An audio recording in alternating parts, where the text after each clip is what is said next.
J'aime prêcher l'évangile. Amen. C'est essentiel à la prédication, l'action du Saint-Esprit. S'il n'y a pas l'action du Saint-Esprit dans la réunion, on perd son temps, quoi. Mais parce qu'il y a la réunion, alors le Saint-Esprit est là, Amen. et il y a une action de l'Esprit, et il y a une action de Jésus, et il y a une action du Père. Gloire à Dieu. Alors le Saint-Esprit a mis un verset sur mon cœur, je voudrais le lire avec vous. Ça va peut-être vous paraître étrange, mais j'ai ce verset-là, je suis obligé de le lire, et puis d'en parler avec vous. C'est Amos 3.12, pas 4.12, Amos 3.12. Ainsi parle l'Éternel, comme le berger arrache de la gueule du lion 2 jambes ou un bout d'oreille, ainsi seront sauvés les enfants d'Israël qui sont assis en Samarie. C'est un berger qui parle. C'est un berger qui parle d'un autre berger. C'est le berger de Tekoa qui parle du grand berger. Comme un berger arrache de la gueule du lion 2 jambes ou un bout d'oreille, ainsi seront sauvés les enfants d'Israël qui sont assis en Samarie. Vous allez me dire, mais comment ça se fait qu'ils étaient assis en Samarie? Comment ça se fait que tu en es là? Comment ça se fait que ta vie est assise là où elle est assise? Alors ce soir, on est tous assis ou on est debout, mais on est assis en contact avec le chapiteau, à l'écoute de la réunion. Mais ça, c'est quelques instants de ta vie, c'est quelques instants de ma vie. Mais ta vie, ta véritable vie, ton âme, elle est assise où ce soir? Toi qui ne connais pas Dieu, ou toi qui l'as connu et puis qui est allé t'asseoir ailleurs, un peu plus loin.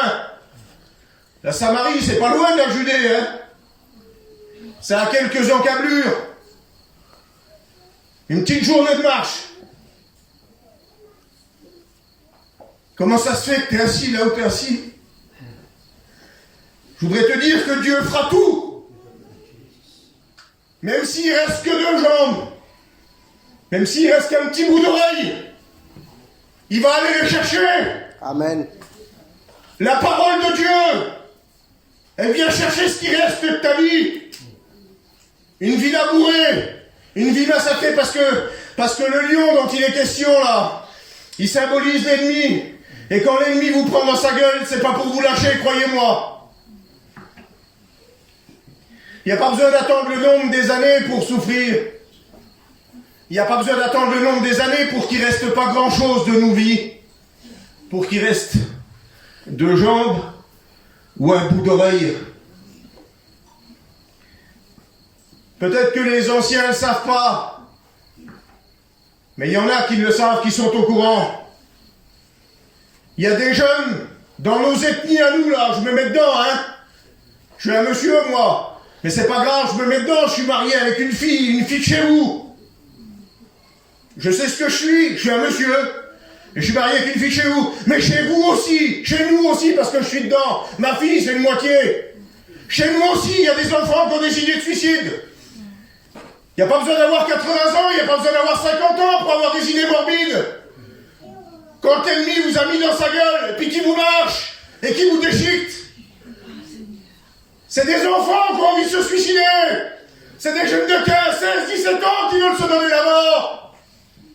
C'est pas des vieux papous, il n'y a pas besoin d'avoir une bande de prophètes pour avoir des idées morbides. Pour que l'ennemi mette des idées morbides dans vos cœurs et dans le mien. Des tout jeunes ont envie de se donner la mort. Si ça, c'est pas une vie massacrée, pour quelle raison? Parce que des fois les parents n'ont pas fait attention à eux. Parce que les parents n'ont pas fait comme il fallait, parce que depuis 20 ans, on se débarrasse des enfants quand ils nous embêtent. Donne-moi le téléphone. Et sur le téléphone, c'est le téléphone qui les élève. On peut voir les plus belles des réunions sur le téléphone, mais on peut voir les pires des saletés, les pires des saloperies. Je voudrais choquer personne, je m'excuse pour les anciens. Mais on peut voir de la souillure à l'extrême. Et il y a des enfants de 5, 6, 7, 8 ans, 10 ans, qui voient les pires horreurs, des choses qu'ils n'ont pas l'âge de voir. Et que des hommes d'âge, des hommes mûrs n'ont pas à voir non plus. Alors ces vies-là, elles sont massacrées, l'ennemi met la main dessus. Il les mâche, il les broie, il aboure leur petit cœur. Et puis à 15-16 ans, ils ont envie de se donner la mort. Ils comprennent pas, on sait pas pourquoi. Tout ça parce que les parents ont manqué l'éducation de leurs enfants. Ils ont manqué l'attention. Ils leur ont pas donné le temps qu'ils auraient dû leur accorder, le temps qu'ils auraient dû leur donner. Et l'ennemi les a saisis. Et l'ennemi les a saisis, il est mort, il les tient. Il reste pas grand-chose de leur vie. Il reste 2 jambes ou un bout d'oreille. Et Jésus est venu les chercher ce soir. Alléluia. Il est venu chercher les jeunes, il est venu chercher les plus vieux. Il est venu chercher ceux qui sont assis en Samarie, parce qu'il y en a qui étaient assis là. Leur vie était là, leur cœur était là. Dans la réunion, puis surtout à l'endroit, dans le lieu secret là. Parce que c'est bien à la réunion, mais on peut, comme il a dit TJ, on peut venir faire un grand sourire, puis à l'intérieur ça va pas du tout. Alors il faut qu'on soit clair ce soir. Amen. On va poser les jalons. Soyons ce que nous sommes, sois ce que tu es. Viens pas jouer un rôle ici, je m'excuse. Il dit pas, ah ouais, moi je suis baptisé. Hein.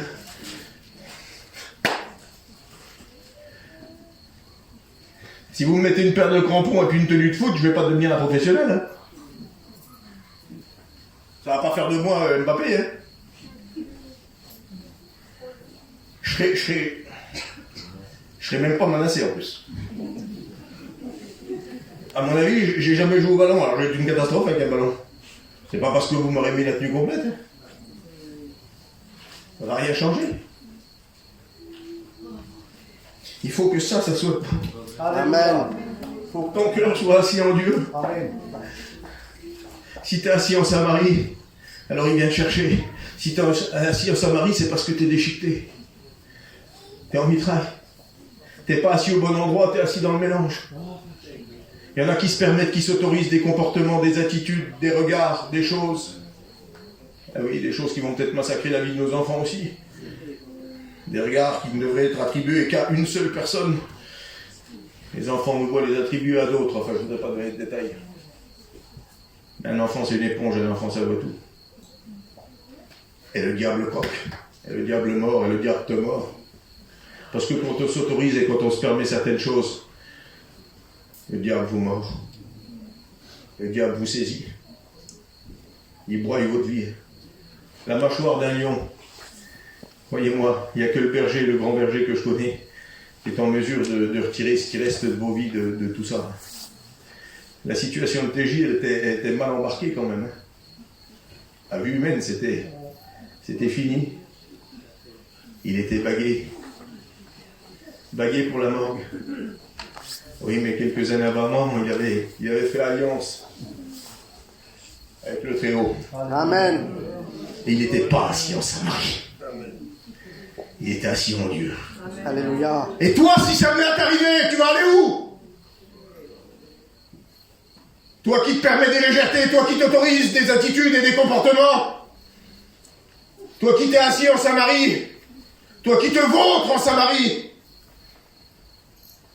ne serait-il pas temps de permettre à Dieu de venir arracher ce qui reste de ta vie, de la gueule du diable, de la gueule du lion, et de revenir au Tout-Puissant.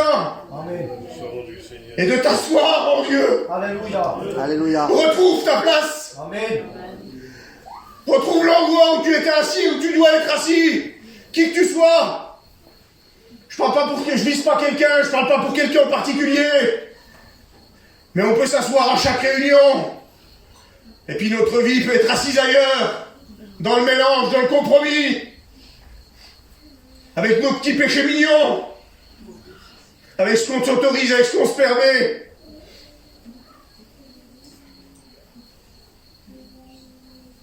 C'était mal embarqué la situation là. C'est une catastrophe. Le diable lui a mis la main dessus, la petite brebis là. Le diable lui a mis la main dessus, il s'est assis en Samarie. Et le diable lui a mis la main dessus, et puis il va pas le lâcher. Hein. Il y a un seul personnage. Il y a un seul personnage dans l'histoire de l'humanité qui est en mesure de faire lâcher prise au diable. Une situation mal embarquée, ça peut changer.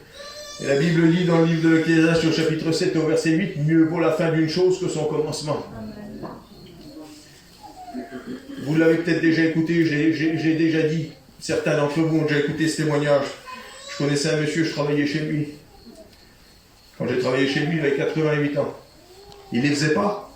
Et puis je lui parlais de l'évangile, et puis comme il était d'âge avancé, et puis que avec les personnes d'âge, j'ai un certain, voilà, un contact, je dirais, privilégié, j'ai commencé à lui parler de l'évangile. Ouais, il a levé les deux mains. Il avait une forme. Je ne vais pas citer de nom, mais on aurait dit à Maillère. Il a fait, ah écoutez, avec mes amis, on part d'un principe. Donc il sous-entendait que j'étais son ami quelque part. Je m'accordais très bien avec. Il a dit, on part d'un principe, on ne parle pas de politique et pas de Dieu. Hein.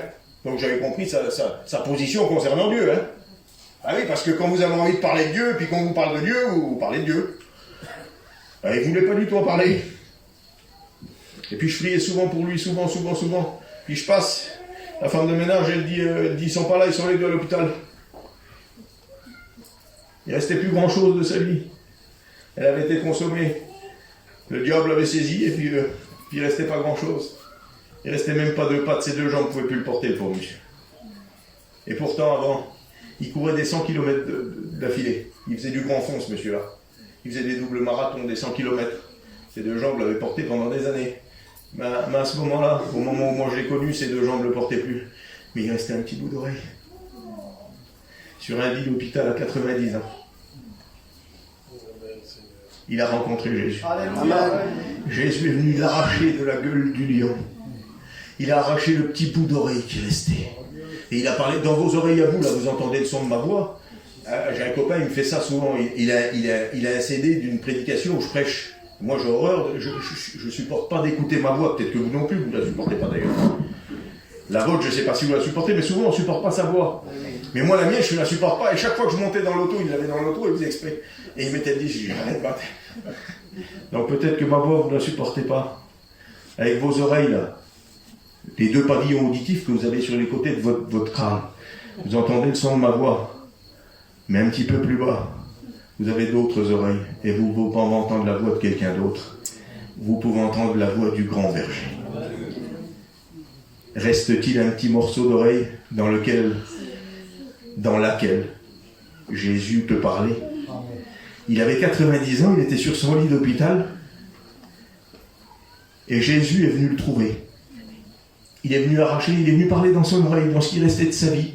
Puis elle ne devait plus être super performante, l'oreille, mais le cœur, il peut entendre, quel que soit l'âge qu'on est. L'audition du cœur, elle ne change pas, elle. Que vous ayez 2 ans, 5 ans, 20 ans, 30 ans, 50 ans, ou que vous ayez 90 ans, le cœur, il peut entendre. Et la voix de Jésus, elle sait se faire entendre.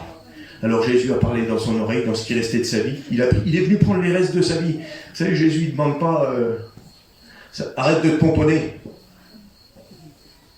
Tu n'as pas besoin de faire de chirurgie esthétique. Tu as des rides, t'es fatigué. Mais ça ne sert à rien d'essayer de montrer autre chose.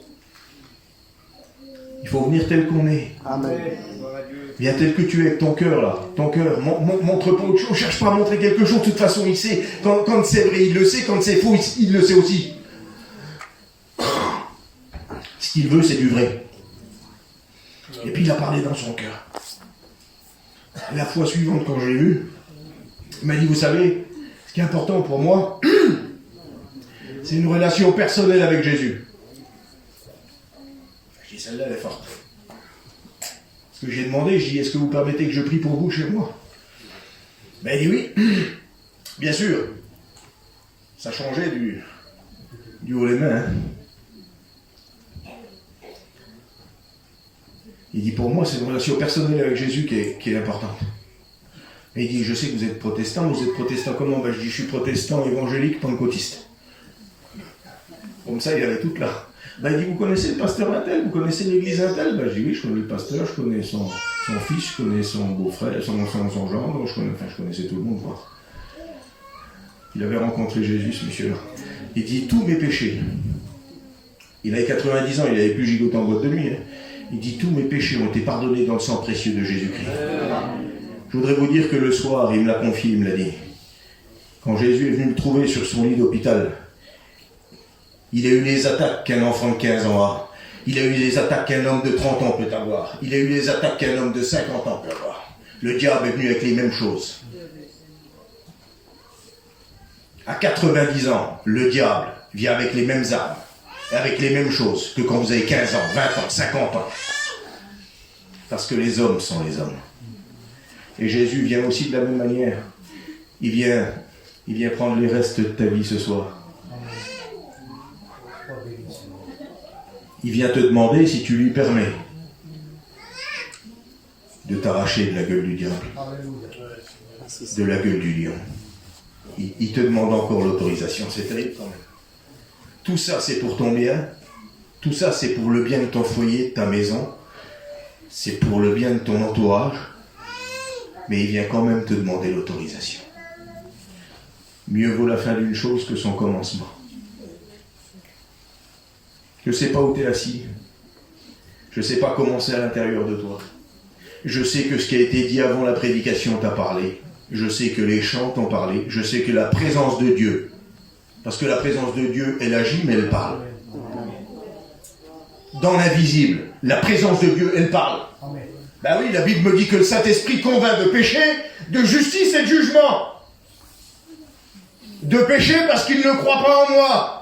Et quand vous êtes convaincu de péché, alors ça veut dire que vous venez à croire en lui.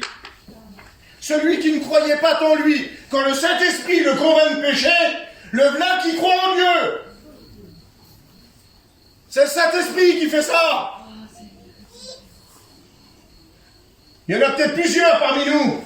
Encore que chez nous, il y a beaucoup de gens qui sont croyants, qui croient en Dieu. Mais j'ai vu des gens, j'ai connu des gens, moi, qui ne croyaient pas du tout. Ils croyaient ni à Dieu, ni au diable. Et le Saint-Esprit est venu les convaincre de péché.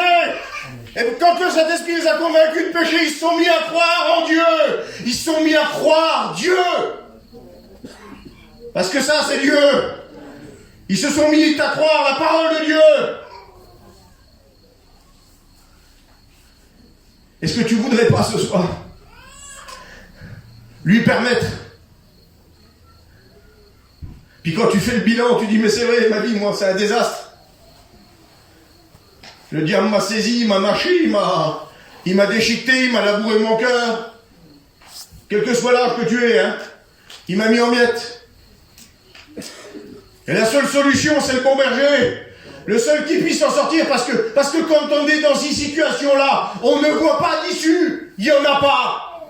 Humainement, il n'y a pas d'issue. Tu peux avoir des tas d'or, c'est parce qu'il donne le bonheur. Quand tu es triste à l'intérieur, quand tu as mal à l'âme, quand l'âme est malheureuse, quand il y a un grand mal à l'intérieur de l'âme, tu peux avoir tout ce que tu veux, tu peux avoir la plus belle voiture, mais Taurine de chevaux, ça serait pareil, ça changerait rien, un Solex, ça serait la même chose. Quand on a mal à l'âme, quand on est angoissé, quand on est en dépression, c'est parce que t'as qui peut faire quelque chose. La différence, elle se fait en fonction de l'endroit où tu es assis et avec qui tu es assis. Il faut être assis en Dieu pour vivre le bonheur. Il ne faut pas être assis dans le mélange. Et il faut permettre à Dieu de venir prendre ce qu'il a à prendre. Amen. Vous savez ce qu'on lui accorde, hein? C'est pas du sans sas en général, hein? C'est pas bien chouette, hein? C'est pas bien chouette. Une affaire mal embarquée. Un homme, une femme, assis au mauvais endroit, dévoré par le diable. Il reste deux jambes. Vous allez faire quoi avec deux jambes, vous? Ah, il y en a, quand ils ont encore leurs deux jambes, ils courent n'importe où. Ils vont partout. Ils courent partout. Ils sentent tous les coups, toutes les sorties. De toutes les bêtises à faire, ils les font. Toutes les boulettes qu'il ne faudrait pas faire, ils courent dedans. On dirait qu'ils sont complètement écervelés. On dirait qu'ils ne comprennent rien. Et Jésus t'interpelle ce soir. Alléluia. Quel que soit ton âge. Jésus interpelle les petits jeunes de 15 ans qui ont des idées morbides. Jésus interpelle les hommes qui ont croqué la vie à pleines dents, comme dirait l'autre. Jésus interpelle les bringueurs.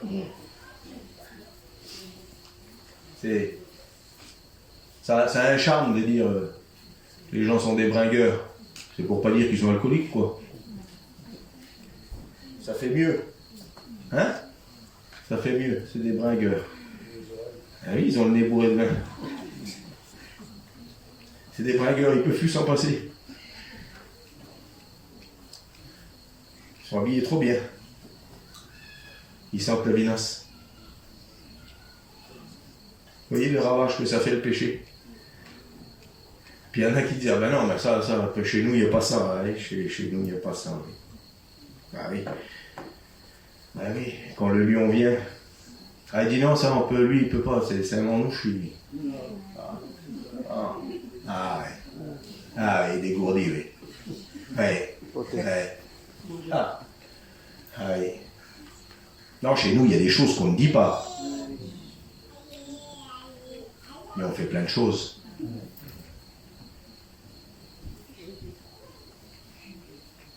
Je voudrais choquer personne. Je suis pas là pour. Je suis pas là pour choquer les plus âgés. Mais rassurez-vous. Enfin, rassurez-vous. Chez nous, tout se fait. Tout ne se dit pas, mais tout se fait. Ne vous tracassez pas. Quand l'ennemi vous saisit. Il ne vous lâche pas comme ça.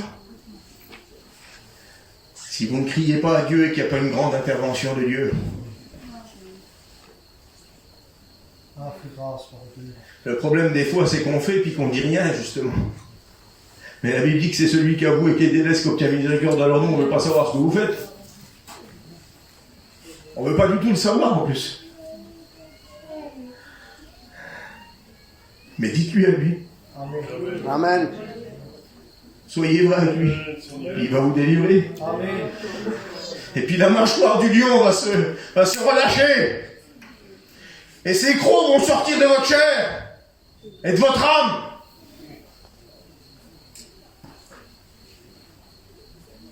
Quand votre âme est broyée, quand votre âme est saisie, là, qu'il la tient dans sa gueule. S'il n'y a pas une grande intervention de Jésus, croyez-moi, il va finir le boulot. Hein. Il n'est pas au chômage, lui. Vous avez vu ce que Dieu a dit à TJ? Il était question de l'enfer, hein? Il était question du lieu de tourment. Il a dit cet endroit n'a été fait pour qu'aucun homme y aille. Et pour qu'aucun homme y aille, il a fallu que Jésus vienne donner sa vie sur la croix pour les sauver. Pour qu'aucun homme y aille. Moi je crois que potentiellement, à cause de ce que Jésus a fait à la croix du Calvaire, tous les hommes peuvent être sauvés. Amen. Seulement il faut le vouloir. Seulement il faut crier à Dieu. Seulement il faut crier un SOS à Dieu. SOS. Save our souls. Sauve nos âmes. Sauve nos âmes. Le seul qui puisse sauver nos âmes, c'est le grand berger. Alors on va baisser nos fronts. On va baisser nos fronts. Et là où tu es à ta place, je ne sais pas où tu es assis, moi. Tu es assis là, mais parlons pas de ça. Je ne sais pas où ta vie est assise. Mais il serait peut-être temps que ta vie retrouve là, l'endroit où elle doit être assise, le bon endroit. Amen.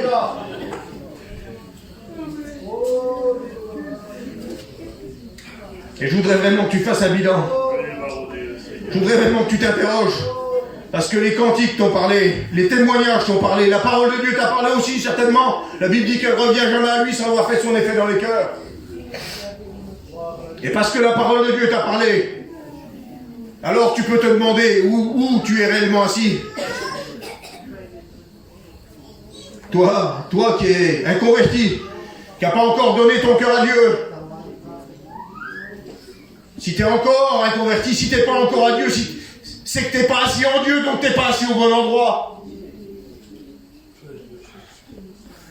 Viens t'asseoir. Viens t'asseoir. Viens t'asseoir près de Jésus. Viens lui donner les restes de ta vie. Ta vie a peut-être été broyée, martyrisée, abusée par le diable. Mais dans ton cœur, à ta place, là, prie, fais une prière à Dieu. Dis-lui au Seigneur, dis-lui Seigneur, j'ai pas la force moi. Il le sait que t'as pas la force. c'est à peine si tu arrives à prendre une décision. Quand ça concerne ton âme, tu arrives à prendre des décisions pour la chair, mais pour ton âme, tu n'arrives pas à la prendre, la décision. C'est un combat, une lutte continuelle. Tu sais que c'est la vérité, tu voudrais donner ton cœur à Dieu. Mais viens t'asseoir en Dieu. Et puis pour ceux qui ont tout des chrétiens, les réunions, le baptême, le costume,